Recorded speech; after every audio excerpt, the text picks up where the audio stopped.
No More Heroes arrived on the Wii to little fanfare, and was quickly catapulted to cult classic status. Surprisingly, a sequel was given a green light, and Suda51 and the rest of Grasshopper Manufacture set off to create No More Heroes 2: Desperate Struggle. Follow-ups are never easy, particularly when the first game is held in such high regard. Thankfully, No More Heroes 2 improves upon the first formula, and even though it doesn't quite live up to the original, it comes pretty close.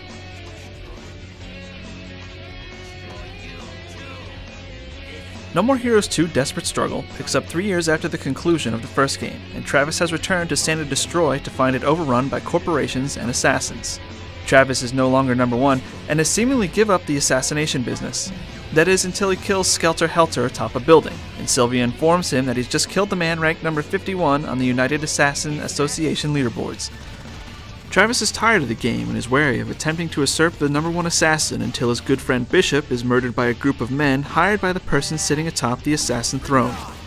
The only way he can get revenge is by rising up through the ranks once more, and that's about as deep as the plot for No More Heroes 2 gets.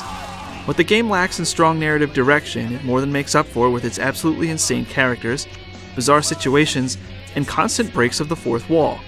There are a few great philosophical moments between Travis and several of his opponents, but for the most part, the game is light on development and heavy on the action. There's often so much insanity that you'll forget there isn't much plot development until you reach the extremely unsatisfying conclusion.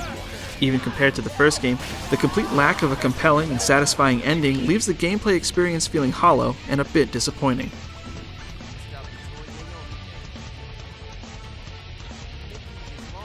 The first No More Heroes took place in a sandbox-style version of Santa Destroy, where Travis needed to use his motorcycle to get around town. The controls were cumbersome, and the world itself felt very unrealized. This sequel does away with the open world and instead relies on a map with a series of locations you can use quick travel to get to. It's a more focused effort to put the real emphasis on the combat rather than the senseless wandering, and makes the game much more enjoyable as a result. Desperate Struggle's controls have been tightened, and the HUD has been cleaned up as well. Combat is still fairly simple and intuitive, though the only variation comes in the form of different wrestling moves Travis can learn. Despite the game touting new types of beam katanas, they all work exactly the same, save for their speed and strength. Hacking opponents to bits is still a lot of fun, but anyone expecting loads of variation from level to level is going to be sorely disappointed.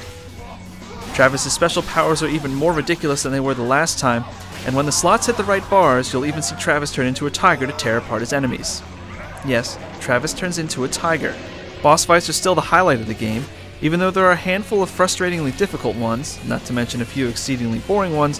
For the most part, Desperate Struggle's boss fights serve as the perfect reminder of why people enjoy games made by Suda51 so much.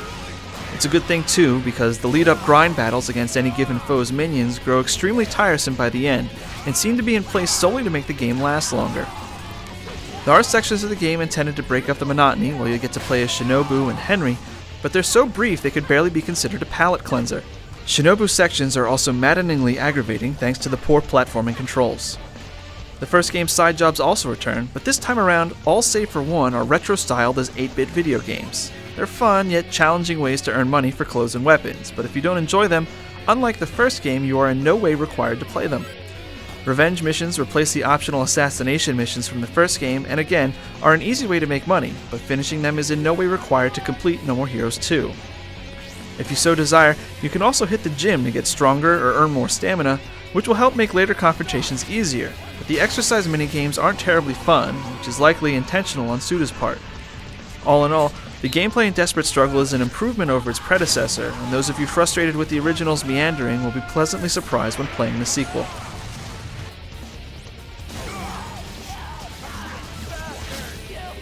No More Heroes 2 graphics are much improved over the original. The character models, shading, and animations are all much better looking and prove that the Wii can do some great things when a developer knows how to use the hardware. The game's voice acting is top-notch. Whoa there, Ice Queen. What's with the harsh treatment? Though there are still plenty of times where Travis will repeat the same line ad nauseum. Special delivery! Special delivery! Enemies repeat plenty of times throughout the game, but there are enough types that you won't notice until about halfway through. Though the game's soundtrack is pretty great, compared to the first game there aren't as many memorable tunes. In fact, the most memorable song is a track that plays after Travis defeats an enemy to move up the ranking, and it's an 8-bit MIDI.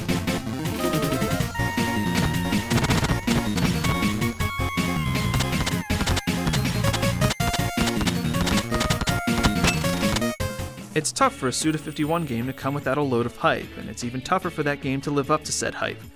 No More Heroes 2 Desperate Struggle doesn't quite reach the same standard the first game did, but it's still a lot of fun to play. It's not without its problems, and the head-scratching but in a bad way ending may burn some fans hoping for answers to the series' questions. That said, I had a great time playing this game, and I'm anxiously awaiting news on what Suda does next.